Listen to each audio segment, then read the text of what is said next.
Hello everyone, this is Rishabh Kotyal, your Azure Cloud Buddy, and welcome to the Azure Security Interview Question Series presented by InfosecTrain.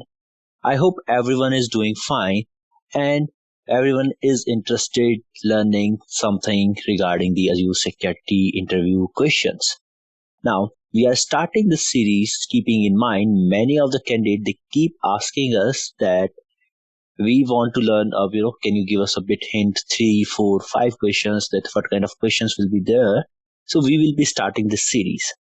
Many of you will be already familiar with me, and those who are not familiar with me, I am Rishabh Kotyal, and I am having your more than 8 plus years of experience in the cybersecurity field and cloud security consultant. I am MCT, your Microsoft certified trainer, and I provide training for the different Microsoft related courses as well. So in this series, we will be discussing few concepts related to the Azure Security Interview. Now, in this series, we will be starting with very basic questions. So questions are going to be start from the pretty basic, and then they will be going towards bit, I would say the intermediate level, then the bit tough level as well. Some concept you might be familiar, you might not be. So my perspective for this series is not to give you exact same word, right? That you should be repeating the same thing that I'm saying. Rather than that, I will be explaining the concepts and you will be try to understand those concepts. Okay, this is going to be my task so that in interview you can put them in your own words. You understand the concept, you can give the answers in your own word. That will be the whole idea behind the series. So you will be not seeing me giving you the exact definitions like very standard definition, English grammar correct, not those kind of things. It will be more, I will be explaining the concept, what it is, so that you can understand and you can give the answers in your own word. So let's just start with the very first question. I hope everyone is ready. And let's just move to our first question for the day. Right. So let's just move. So very first question is define Microsoft Azure and its fundamental use. Now, I know many of you will be thinking that this is a very basic question, and yes, it is a basic question. Now, because you are interviewing for security, it doesn't mean the people can't start with the very basic question, and I think everyone can easily answer this question. So with each questions, we are going to have your reference answer. So you can think the very first question as a sample one, that how the series is gonna be conducted. Now, when we are talking about the Microsoft Azure, so how you'll be defining, everyone knows that Microsoft Azure is a cloud service provider. So in the market, there are multiple cloud service provider, like one of the market leader, AWS, Amazon Web Service. You have the GCP, which is Google Cloud Platform. We have the Oracle, VMware. Everyone is working in this, working as a cloud service provider. So Microsoft Azure is one of the cloud service provider. Now, Microsoft provide you the infrastructure for the deploying different cloud services. And as we know, the target or you have to pay the Microsoft Azure for using their service. So Microsoft Azure is a cloud service provider which is working or providing you the infrastructure where you can deploy your related products, your services. Now, I want to add one more thing here, which can be the definition of cloud. We know that what is cloud? I always explain the cloud as the on-demand IT infrastructure, right? So, whatever you required in the IT, and just like we have the movie on demand. So this is on-demand IT infrastructure. So I want to deploy a particular virtual machine which is having the Windows 10 Pro with the very specific, specification like 1 TB of operating system disk containing 2 data disk, right? Which is again on the size 1 TB, that what I want. Okay, that is my requirement. So I will be telling my requirement to the Microsoft Azure and it will be fulfilling that particular requirement. With that, Microsoft Azure provide the most services as compared to the any other cloud vendor there. So if I have to write it, it provide you the most services and this the Microsoft Azure is serviceable in the most region. It provides you the most region. The services that you want to deploy, they will be, you will have the most region for deploying your resources. And not only that, Microsoft Azure is going to provide you a lot of different and unique services in machine learning, in AI. Okay, it will be providing you the IoT services. It is going to provide you the security SIM solution. A lot of services are in the Microsoft Azure, right? So this is the very first basic question. Now let's just move to your another question. Now mention some of the security features in the cloud. Now when we are talking about the security features in the cloud, there I'm going to divide it into actually the 4 part. Okay, I'm going to divide the security features in cloud into the 4 part. So very first part is going to be the identity and access management, which in short many people will be knowing as the IAM.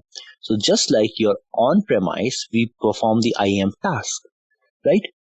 Same thing we have to do here. So it is the framework of policies in general, collection of the policies and technology in general, that is going to make sure that all the employees in your organization, they have access to the technology, and it will be incorporating the features like Active Directory, PIM. PIM is your privileged identity management, conditional access policies, and multiple other features as well. So in simple terms, we know that identity and access management will be working in case that if someone is a part of your organization, let's say a new person is joining, creating an identity to that particular person, right? So if this person joins you, you create one identity for this person, using which this person can use your services, work with your organization, work with the different services, technology that you are having, then assigning it role to use that, allow him some role for power, that what it can do, make fine grained access, what it can do in your cloud service. So that whole thing, identity, access management, enabling your multi-factor authentication, applying the conditional access policies, giving the roles, those things are something that is the part of your day-to-day IAM activity.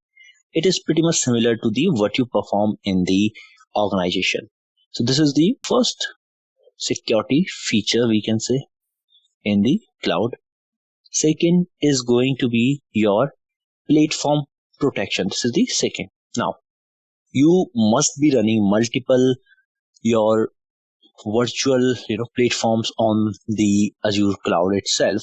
So they need some protection. Like if you have a VM, it require to prevent the file-based malware attacks, right? You need to detect if any malicious activity is going on, not only on the VM, in any other services, someone maliciously trying to connect, someone is trying to do the brute force or anything, right? You want to protect your platform from that. So it is going to provide you the option to investigate, to remediate those things, to prevent those kind of things. How you are going to prevent your platform from the different kind of the attack. So this will be having the features like the Azure firewall. And I think everyone will be familiar with the firewall, right? Now, just like your on-prem firewall, if you are using F5, Palo Alto, whatever, so we have the Azure firewall, which is running its own policy. You can create the different scenario. It can protect you. Similarly, if you want to protect we have generally the CIA, confidentiality, integrity, availability. So to protect your availability, we have the things like the load balancer. You can have the load balancer, DDoS protection, a front door service to reroute the traffic. Okay, these kind of thing. Not only these things, we will be having the options like how to deploy the VPNs, different kind of VPN, site to site, point to site. These kind of the VPN also we can deploy in the platform protection. So second part of the security feature, or second security feature would be platform protection. Then third is going to be your security operation. Now, when we are talking about the security operation, it is a practice or team that is devoted to preventing, detecting, assessing, monitoring, and responding to any cybersecurity threats and incident, right? It incorporates the features like log analytic workspace, Azure Sentinel, right? So in simple terms, whatever is happening in your Azure platform overall, okay? So, from someone is creating an account, someone is creating a platform, machine, storage account, service, anything. Whatever is happening in your platform, you want to get insight. That's what is happening. And one additional thing is not only your cloud infrastructure, it can give you the insight into your on-prem as well, that I can go to on-prem and I can have the I can go to the on-prem and connect it to my cloud services of the security operation. Like I have centralized log collection on the law. Law is log analytic workspace. In short, I call it personally the law. You should not be calling it, but I personally call it the law multiple time. Okay, I like this abbreviation, so I use it multiple time. So this is the log analytic workspace where you can, from your cloud, your on-premise, you can forward the your logs. We have the Azure Sentinel, which will be working as a SIM and source solution, SIM plus source solution, and this will be giving you insight what is happening in your cloud, in your on-prem, and protect you. It will be doing the detection as first collection, detection, then collection analysis, then detecting the threat, then providing the finding the incident, preventing it, giving you the solution. So that kind of the things are going to be performed in the security operation. That is the third part.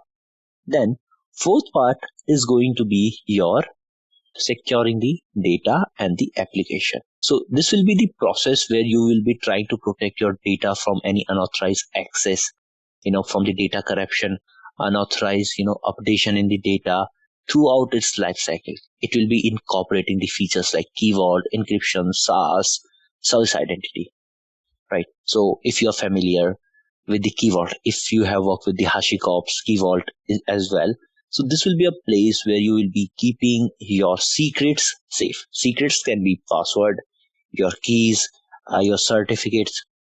You will be keeping them safe here, right, in the key vault. Okay, you can generate the key over here as well, work with it. Okay, and using those keys, what you can do, you can encrypt your data. Different options for encrypting the data will be there. Like with the SQL database, you will be having to the option of deterministic encryption, randomized encryption, transparent data encryption, preventing and encrypting your data in all states, like data at rest, data in transport, and your data in use, right? So you can encrypt that data.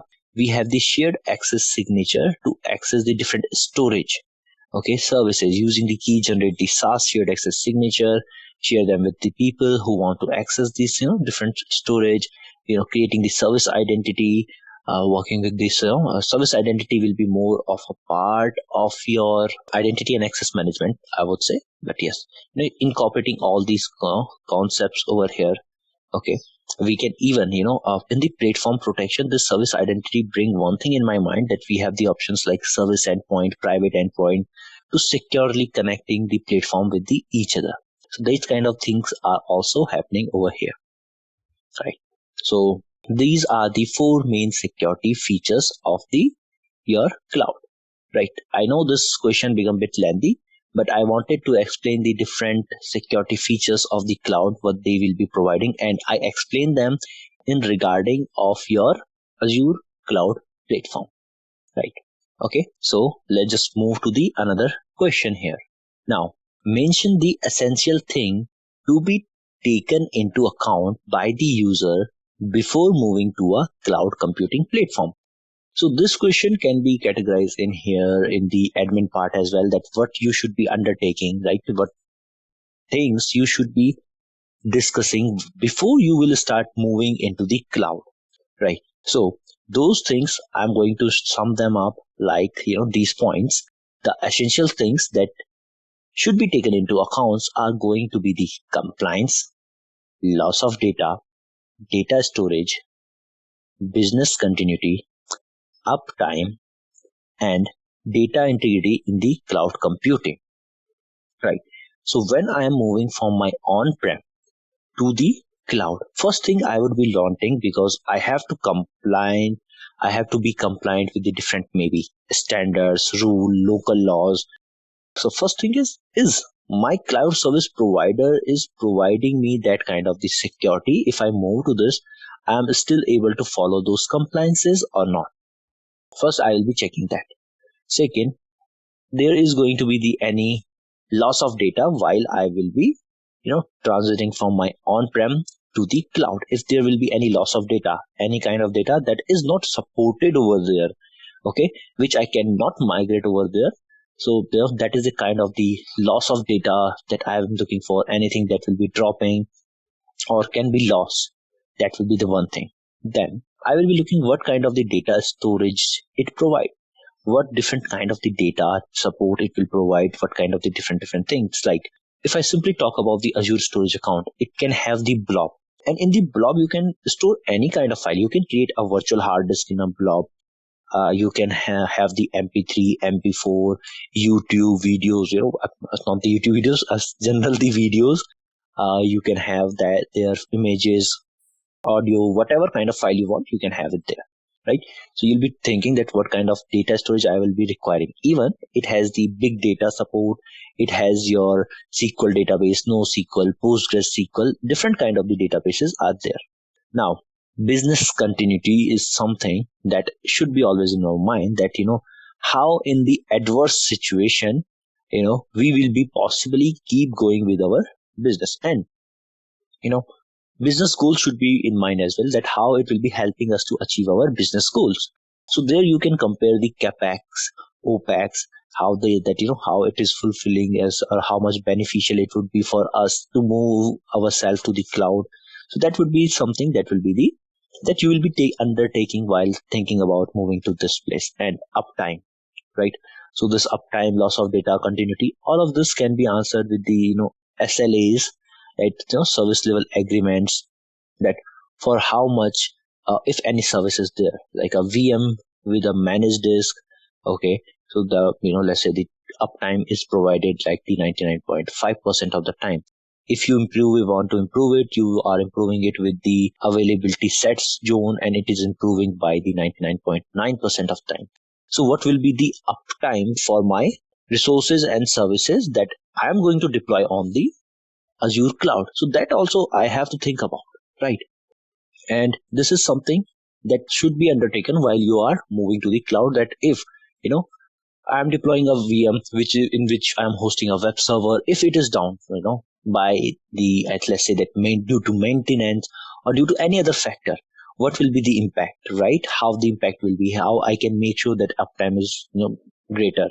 What services we have, like the load balancer, do we have the application load balancer, or we have the traffic manager, CDN services, those kind of things are there or not. So these things will be taking account for. Then there is going to be the data integrity in the cloud computing. So the data that I am storing in your cloud, no one is tampering with that. We want to be secure in that manner as well.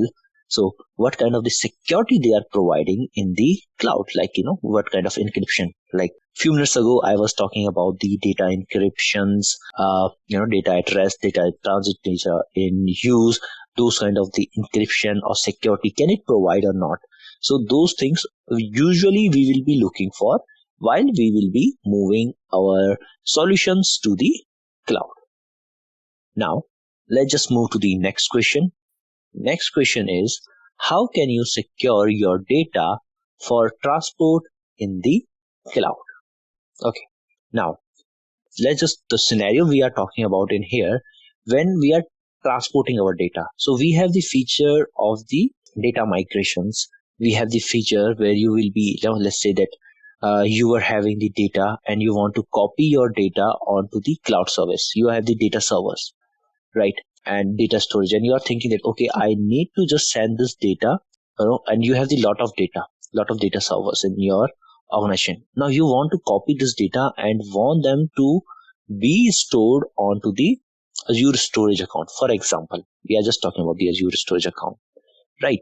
Now, in this case, what you will be wanting to move the data to the cloud, right? That's a pretty common thing to do.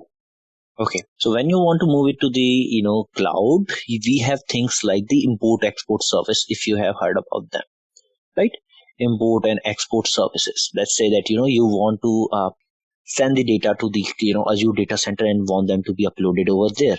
So what you will be doing, you will be requesting for the data box. Data box will be simply a hard disk, a hard drive, a petabyte drive. You will be requesting that. You can request that from the Azure, and you can store all of your data over there. So you will be finding, if you'll be searching Azure import export in the Google, there will be the whole steps will there, right? Now you are storing all of your data onto those data box, and now you will be sending them to the Azure's data center. Okay, so there is a whole process in between. Now what you want is, you want to secure your data for the transport in the cloud. So when you are just transporting, you want it to be secure. So what you can do in that scenario? So a simple answer, I think everyone will be familiar with this one, that in order to secure your data during the transportation from one place to another place, ensure there is no leakage with the encryption key applied to the data that you are sending. In simple terms, you are encrypting your data, okay? And mostly for the encryption, what we use the asymmetric to be asymmetric key encryption to make sure that our data is secure. So you will be encrypting your data, then transferring your data, and we have to make sure that your key is not leaked. And we have the different options to make sure the integrity is intact. We use the hashing as well. And for using the hashing, what we do is we digitally sign the content, right? We digitally sign the content as well, take the hash, compare the hash. When from one location you are reaching to the another one, you will be going there, and you will be having the hash to compare it one by one, that if things has been changed during the transportation. So these are some basic security features which we can use to protect our data while we are transferring the data itself. And in the this import export service, where we are talking about this, you will be finding that you will be encrypting your data using the BitLocker services, encrypting your data and then sending and transferring it over. Okay, now we will be starting with one of the Azure services, which is the NSG. And NSG is one of the very common services that is in there, right? So that is in there. This is a very common service, and this is, I think, pretty basic in the Azure 900 fundamentals in Azure administration. Everywhere you will be finding an NSG. So what is an NSG? We will be now talking about the NSG. So first of all, if I have to say that what is NSG, NSG stands for the Network Security Group. So in simple terms, this is just a access control list, ACL, that is either going to allow or deny the network traffic to the subnet, network interface card, or both. So when we create an NSG, it is simply a ACL, access control list, what port, what protocol, and which IPs are allowed to access your resource. Okay, and the traffic, you can control the traffic with it, and it can either connect to the network interface card, network interface in Azure, or to the subnet, or on the both place, right? You can attach it anywhere and it will be controlling the traffic. Now, NSG usually you will be seeing when you are deploying a VM. So if the VM, there will be one NIC that will be deployed, and this NSG is attached to that particular deploy. So you will be usually seeing that NSG are correlated with the single NIC or a single subnet kind of things. And when it is attached to this NIC and it is applied to a VM, so all the rules that you have defined here, that will be applied on the single VM. Now let's say that when you have a subnet, and a subnet have the multiple VMs, right? And you attach an NSG onto the subnet. So this rule will be applied onto all the VMs itself. So this is a first introduction of the network security group, and some more standard answer I will be providing, like the services offered by NSG help us allow or deny the explicit port to communicate with our services inside the subscription or outside the subscription. It has a different kind of rules. So it has the inbound rule, and this rule, it is going to determine the traffic that is approaching from internet to our VM or a particular service or other VMs as well. There is also going to be your outbound rules. This is the rule which determine the traffic moving to the internet from your VM or a particular service, towards a particular service. Means simply inbound is the traffic that is coming, you have the NSG, traffic is coming towards this, okay, that will be the inbound. Traffic that will be leaving through this NSG, that would be the outbound. Okay, so for both incoming, ingress and egress traffic we are talking about, so you will be controlling it like that. And even you can think it, this energy as a very basic packet filter firewall kind of thing as well, if you want to, right? So we will be having this. Now let me just take you to the portal and just give you a bit of the glimpse of the energy. That's it. Okay, so now we will be moving towards your portal. Okay, so right now, if you can see, I am in a virtual machine, and in the networking section, I can see some inbound and outbound rule, and it is due to this network security group update 1-NSG, right? This is the NSG name, update 1-NSG, and this is those inbound rules. One rule I have defined for my RDP to do the RDP connection, and rest of these are the default inbound rule, which is telling me that if within the virtual network the traffic is allowed, if traffic is coming from the Azure load balancer, that should also be allowed, and apart from that, deny all other inbound. Similarly, in the outbound, there are few default rules that are running, right, like the allow VNet outbound rule, allow internet outbound rule, and deny all outbound rule. So these are these few things that is in there and which you can use as well. Okay, so this is your NSG, that what we were talking about. Okay, so this is the NSG, and I think you got the idea that it is kind of a very basic packet filter firewall which will be filtering your inbound and the outbound traffic itself. Okay, so thank you for joining us this first session on this Azure Security Interview Series. And I hope you found it useful to be here. You have learned something in today's videos, and please like, share, subscribe our InfosecTrain channel, and you will keep seeing more informative blogs, videos from the InfosecTrain. If you want to attend any of the live training, you can visit us on our website www.infosectrain.com, or you can contact us on these particular numbers. So thank you for joining us today in this video. Have a great day. Have a great year. Keep learning. Keep spreading the knowledge. Thank you so much.